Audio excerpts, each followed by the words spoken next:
Welcome back, ladies and gentlemen, to another episode of Factorio Bob's Angels, episode 36. So, last episode we were getting the iron throughput increased, we added the combination sorting, and also upgraded to steel smelters. So we start off this episode by pasting a load more floor, because why not? Let's give the bots something to do. It's also a bit of a test. Basically, in between episodes, I did do a little bit more tidying up, nothing serious, don't worry. Just tidying up and a bit of upgrading of belts. But I massively increased the number of solar panels and accumulators. It was about 200 Mark II medium solar panels and about 250 of the basic high capacity accumulators. So this is a test to see if that is enough to get us through the night with all the current construction robots placing out floor. It'll also toggle the condition to add some more construction robots to the system. It's nice having those conditions in place, so you're never going to completely fill your system up with logistics or construction robots that you're never ever going to use. So you only ever have enough in the system for what's required. So I come and take these power poles out. I used to do the little logistics buffer there with inserters. As we're doing loaders this time, we don't need power. So we get that out of the way because they were in the way of where all these are eventually going to be. And we add the rest of the second iron line into the military science. That's one thing we can get back at doing again. We haven't done it for quite a few episodes, or not at least continuously, is a load of science. We can actually get some science going again. And I actually stopped that between episodes. I don't want to be doing science when I'm doing my tidying up after the end of an episode or before another one. So I pause it by selecting something that I can't actually do. So we get that started again, and we finally get to hear that lovely sound you hear when some science is completed. So a couple of things we're doing this episode. We're tidying up a few things. I finally get assembler production done in this production area, the bot production area. I don't know why I haven't had it done already. There's a few other things I need to add, like miners and stuff. Usually get all that automated in this area as well. But yeah, we get these finally added. I should have done it ages ago. But they do use quite a lot of iron, so I guess that's the reason I've hesitated. So we have the latest mark of assembler production now automated. For some reason I don't put the output inserter straight away. I'm not quite sure why. I go and increase the iron gear wheel production, but actually forget to set the assembler in production, because I get distracted by the lack of power. Clearly my mass floor placing has depleted the power overnight, so we didn't quite survive, but it works as a good test to see what would happen if we, say, have loads of lasers taking loads of power instead, and I go and lay flooring. The lasers are going to get absolutely trashed, so I can't really do flooring like that in the future unless we've got a huge capacity of power. So I come down and add a load more solar panels. I think, can't quite see, did we bring about 100 down, I think, or just over 100 of the Mark II solar panels. We're nearly catching up on the Mark I solar panels. I could go and replace them all, but I'm probably just going to leave it and just keep adding to it rather than going and get them all upgraded. That would take a bit longer. It might be a bit worth it, but we might as well just start placing these out instead. And we also come and add a few accumulators as well. Not as many, because we do have a bit of battery shortage at the moment due to a lack of sulfuric acid. So that's another thing we deal with in this episode, is having another look at oil refining and adding another kind of variety of oil refining to get a bit more sulfur. And we also come and enjoy this lovely floor that's expanding nicely. I do understand that the pollution is going to spread a little bit further because of it, but it is nice, and we're going to be able to move around a lot faster until we manage to get a power suit, which is another one I want to focus on. Another thing I want to get focused on quite soon is getting some power armor, because the white slaying episodes are going to be so much better with some power armor. With a flamethrower I can run around rather than doing the turret pushing, which is getting very boring. We desperately need some power armor, because I'm going to be able to clear so much quicker, and we're going to be able to create some nice big empty spaces where we can fill it with lots of pollution and not have to worry too much. But yeah, that's something I really need to focus on soon. So I come down, and this is another thing we need to sort out. We need to start processing the sulfur from the sulfuric wastewater filtering produced by the slag slurry processing. So this will give us a bit of sulfuric acid to put back into the system, because the slag slurry processing is using a hell of a lot of, well, it's using all the sulfuric acid, which is why we haven't got many batteries. There is a circuit condition down in the oil processing area to favour battery production over this, so yeah, we still are prioritising batteries, but a lot of it is coming up here as well.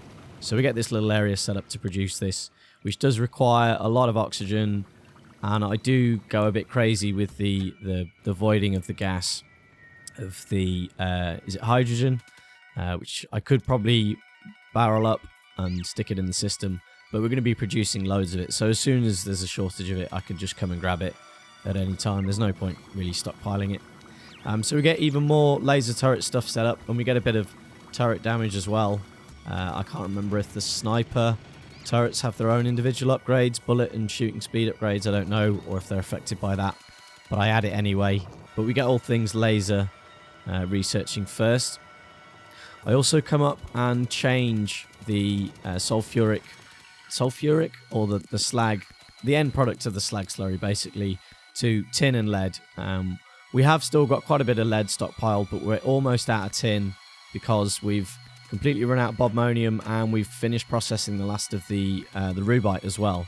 There's a bit of crushed rubite still stockpiled up back at the start of the sorting area, but that's going to run out very soon as well. So we need to start getting a stockpile of that from this slag slurry processing area, which is what's so handy about this area. You can just pretty much get it to produce whatever you want, albeit it's a very small amount, but we've got a hell of a lot of slag lying around. I think we've got 3 full warehouses of 160k slag. We've got another couple with 70 in, and then each of the sorting buffers have also got quite a lot sort of backing up in there as well, which could potentially lock the system up in a while. I mean, there's a hell of a lot of space in those warehouses, which is kind of why I'm using them, so we've got plenty of buffer space to notice things that are backing up and sort it before it does lock the system up. But we've got a hell of a lot of slag to get through, so we might as well get it all making tin and lead, because that's going to be the thing we need next. So I didn't really realise in the last couple of episodes how soon it actually is that I'll need to push out to bobmonium and rubite patches. I put in a buffer chest there for the unrefined gems and stones in between episodes, but I used 4 red loaders, and it kind of like doesn't work as a buffer because it removes it from the warehouse as quickly as it adds it.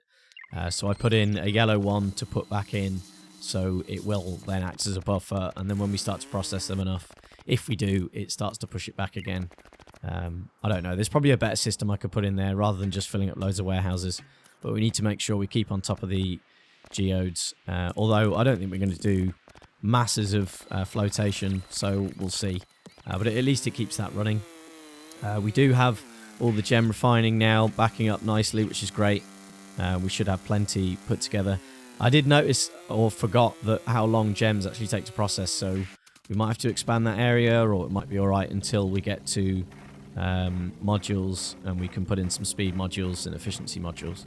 So another thing we do this episode is finally, after many episodes, come and get the Crotinium patch finally mining. I decided to go for this one just because it's nice and uncovered. There's a nice wall there that we can use, and it's pretty quick to put it in. We may need the other patch, I don't know, we'll see how much Crotinium we actually eventually start going through. But we finally use Foreman for once and get the T-junction placed, which is handy. I don't have a RoboPort at the moment, which would have been even quicker, but it at least quickly shows me the layout, and I can just use Q to fill everything in. Such a handy mod, this picker mod. I think this is part of the picker mod, being able to place blueprints with Q. But yeah, as soon as I go and play vanilla now without the picker mod, it's absolutely horrible. I can't live without it now. I've got used to it. It's really handy. I'm never having to pick stuff out of my inventory. My quick bar's really poorly organised because of the picker mod. So long as there's something nearby that I need, I can just pick it basically. So the only problem with setting this mining up is these defences are going to get constantly pummeled, and as they're not being fed automatically, eventually they'll run out and the biters will, take over and swarm, and it's another thing I have to manually keep an eye on, which is a bit frustrating. As this is the current end of the line, and there's probably going to end up being 3 stations here, one for the Crotinium, one for the coal, and there's also some oil down here as well. I might as well put a loop in at the end of the track that all the stations can use. I think that'll work.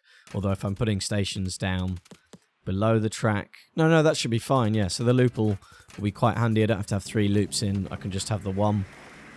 And I also come back up and set the second carriage up of the file train, which carries everything I need to set up a mining station. I mean, a lot of these things aren't being made in the factory yet, but we can go and sort that out in a minute, and I just work out everything I'll need to build a station, and we go and get the majority of these things placed out in the automated area. But yeah, in the next couple of episodes, I'm going to have to look at pushing out to a bobmonium patch. Rubite is a big problem. I can't see rubite anywhere on the map that's nearby. There is one that's quite far away. I think it's down in the southeast, but it's miles away. It's just like the sapphirite patch at the start. So the longer I can avoid having to get the rubite, the better. We do have a bit more lead than we have tin, so bobmonium is a bit more of a priority over rubite. I think I've got that the right way around. I'm pretty sure I have. Yeah, the bobmonium's nice and lined up with the bus. It is going to get in the way of the bus, but it can just pass through it if we ever get that far. And it's right on the edge of the biters in the direction we're heading in anyway, so clearing that should be nice and easy. I'm going to have to do a biter clearing episode soon to uncover that, but I'll find a few other objectives and try and finally get a biter slaying episode where I do 2 hours of slaying in 20 minutes, because I haven't done a 6 times speed episode yet, and I'm sure you're pretty bored of watching biter slaying now. But yeah, like I've said many times, it's a bit of a necessity with this series, with the number of biters there are. It's a bit frustrating having this many biters, but it's a bit of a challenge for me. So yeah, that's kind of why I went for it. I like a challenge, bit of a masochist's dream. But we come down and get some of the various stuff set up for production. We finally get the miners in. I did want to put in the Mark II substations, but I didn't actually have it researched. We set it off to research, but it kind of takes too long, and I don't actually bother to stick around to sort it out. But there's an assembler there ready for it. And we've got plenty of the base substations to use due to my stupidity of not putting in a restriction on that chest. And I didn't quite see it then, but hopefully I put in a restriction for the production of miners as well. I'll probably go and check it in a minute now, because I'm really paranoid ever since I cocked up the substation restriction. So we get those products sorted. I've kind of got enough on me and enough already produced in the factory for us to do this, so they've already been delivered to this chest. I'll get the inserters put in. One problem I have with this setup is I usually have to have one requester chest for each item, because of the way the inserter picks stuff up. It picks up a certain number, and then when that stack gets full, it can't deliver all those items and it jams up. So I'm going to have to come and redo these requester chests and have a requester for every item. I don't know why that happens to me. I've seen other people use one requester chest for many items and never have a problem. So I don't quite know why that's happening. Maybe once you've got the full stack upgrades, it doesn't happen, and it only happens with certain levels of the inserter stack, and it's just an odd number and it doesn't fill a full pile and doesn't get stuck in the end. But in the meantime, it does get stuck like it did just then. But like I said, I've got enough on me to start this mining area off, and we can at least get crotinium sorting going. And then once we have some Juvolite, no, not Juvolite, Sapphire, no, why do I struggle with this so much? The light blue one, Stirotite. As soon as we have some Stirotite coming in, we can do some combination sorting with the crotinium and the Stirotite, and we can get some pure copper coming in, because coppers now are bottleneck with regards to iron and copper.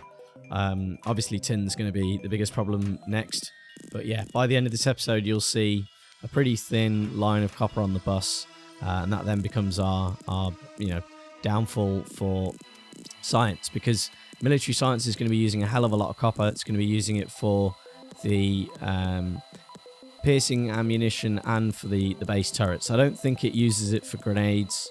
I think that's iron and coal. But yeah, we're going to need a lot more copper that we don't have at the moment. So yeah, we already start getting attacked on these walls. A bit further down where I haven't upgraded it gets damaged, so we head down to fix that out. But yeah, as soon as we have access to laser turrets, which is hopefully going to be next episode, I can come down and upgrade this bit, because this is probably where it's needed most. Then up at Sapphirite secondly, and also down on the south west end of the wall that heads on down from the Crotinium. That'll all need upgrading. What I think I'll do for the lasers, I kind of wish I set it up at the end of this episode, because we do the research. I just don't set up the automated production of laser turrets. I could do it in between episodes. It is a really quick job. You've seen how I lay out my automated logistics area, so it's not going to be anything new. So I'll either do it in between episodes and let the turrets buffer, and then next episode we can get straight into upgrading the walls. I'm probably going to do reinforced walls as well, or I could do it right at the start of the episode, allow turrets to start producing, and then head back and forth a couple of times as they're produced while I upgrade the walls. But yeah, again, in between episodes I'm going to have to massively increase solar to be able to safely rely on the laser turrets. I'm probably going to leave normal turrets in as a backup, so if it ever fails, there's still something there, and I can do that nice and neatly. But I was thinking, as wall placing is going to be fairly basic, it's going to be fairly obvious after about 5 minutes of how I'm doing it. I may do that at 4 or 5 times speed, so that should be a nice quick episode, upgrading all the defenses, and it's going to allow us to add a lot more mining to Givolite, Sapphirite, all of them, because I can still place some large area mining drills around Givolite. It's going to increase pollution even more. But with laser turrets, we don't have to worry as much about defense. So I had a look at the start of the episode for the max tier of laser turrets we can go for. I was kind of hoping we could go for Mark III, but we need gold for the logic board production, which I don't have at the moment. I need to get that sorted. I'm not sure how difficult it's going to be for me to do gold combination sorting. I can't remember exactly what it uses. I think it's maybe Crotinium and Stirotite. I can't quite remember. But I'll have a look. If we can go for Mark III, I'll do it, because it's worth going for the highest tier we can. Which brings me on to the other thing I wanted to talk about this episode is, and it's something I wanted to mention the last couple of episodes, I just keep forgetting to get round to it, or I don't have time, is behemoths. We're now on behemoth biters. I was doing a bit of fixing a couple of episodes ago in between. I think I was fixing the Sapphirite, just checking the defenses there, putting in some sort of cannon fodder turrets, and I got attacked by a couple of behemoth biters, which is pretty worrying. So we're now up to the largest kind of biter. I believe you get behemoth spitters, and then with Bob's mods you get behemoths of all the different varieties. But yeah, it's getting pretty serious. Down to the massive amount of spawner slaying I've been doing, and that massive pollution cloud down in the south and up in the north has just caused pollution to max out pretty quickly. So yeah, another good reason to go for high tier lasers, because yeah, they're getting pretty tough.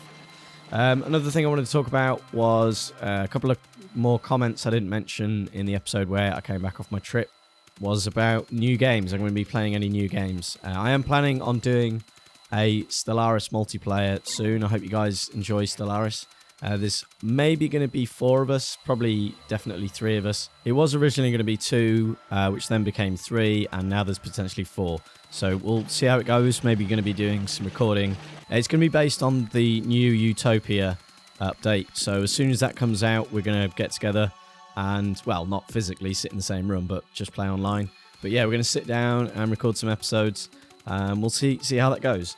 But I also wanted to ask if there's any games anyone reckons would be really good for this channel, or especially one that I can do in this recording style. I'm really enjoying this recording style. I just can't quite think of another game that it would work for. It is a lot of work. It's like nearly 3 hours to make a 20-minute video, depending on how efficient I am. But yeah, it is kind of a fun style. Any games anyone has to recommend, I'll definitely have a look at that, because I would like to bring another game in and not just have Factorio, but I am going to need a bit more time to do more recording. I've only just got enough time to do this at the moment, but yeah, soon I should have a bit more time on my hands. So we get another belt put in for the tin and lead. I should really have separate belts for those in case one locks up, but yeah, they can just share one at the moment. And we come and have a look at just increasing this first stage of the slag slurry production, just to get a nice buffer of the slurry and to just try and get through all of this slag that we've got stored. I try and get it up to 1 full red belt of consumption, which I think should cover us overall, but we'll have to wait and see, and I'll go and check if the buffer back in the sorting area is going down, because eventually once that's gone we can get rid of it altogether. and it'll just be the buffers at the end of each row for that'll hold the slag, and hopefully we can reduce it or process it quicker than we're producing it. And it's handy for stuff like this where we run out of tin and we haven't immediately got access to another bobmonium patch. So it's good to replace that there. So next episode we're going to look at getting laser production all set up. I should have really done it at the end of this one, but oh well. And we'll get some reinforced walls done, and we can start upgrading all the defences. And it looks like we're getting just about a red belt of slag processed. So that's going to be all we have time for this episode. I do hope you have enjoyed watching, but please do come and join me next time. Bye bye.